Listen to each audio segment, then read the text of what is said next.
Mesdames, Messieurs, bonjour. Les députés de la 9e législature campent à Dassa depuis ce jeudi le temps de s'approprier le plan stratégique de développement et de la territorialisation des projets et programmes du secteur agricole au Bénin.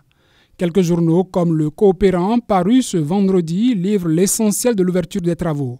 Le leader du jour précise à propos que les travaux de cet atelier parlementaire d'imprégnation à Dassa-Zoumé ont été lancés par Louis Gbérou-Nouvlavonou, président de l'Assemblée nationale, et Gaston Dossou-Rouy, ministre en charge de l'agriculture, de l'élevage et de la pêche.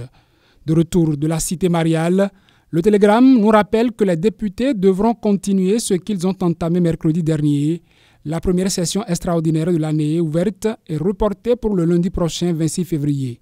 Une session qui, au dire du journal, présente les signes d'une session houleuse. La houle, c'est déjà dans les colonnes des journaux qui, depuis l'annonce des points inscrits à l'ordre du jour de cette session extraordinaire, s'arrachent les différentes propositions de l'opposition comme de la mouvance. Tant mieux pour les lecteurs qui pourraient lire par exemple dans le Coopérant de ce vendredi les arguments du député Hassan Seibou sur la modification du code électoral.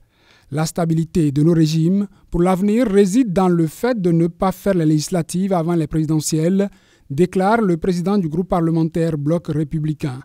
Un avis que semblent ne pas partager ses collègues de l'opposition. La proposition déposée par le Parti Les Démocrates pour la révision du code électoral est à lire dans les colonnes de Matin Libre. Baisse à 5% du taux pour l'enlèvement des sièges.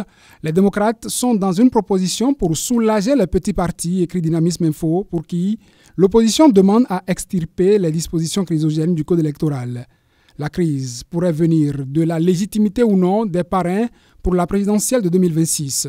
À propos, le Parti Les Démocrates insiste sur la légitimité des maires et députés actuels, titre toujours Dynamisme Info. Supprimer le quitus fiscal serait aussi une des propositions de l'opposition pour la relecture du code électoral, à en croire l'événement précis de ce vendredi qui crie alors « haro sur les politiciens ». Les populations, elles aussi, ont crié face aux inondations de l'année 2023.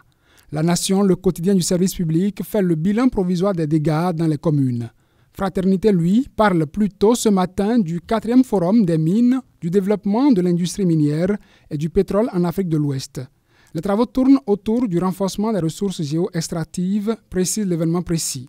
Le pays émergent nous dit, pour sa part, que les réflexions engagées sur les stratégies de mutualisation pour une exploitation efficiente des ressources géo-extractives dureront 3 jours.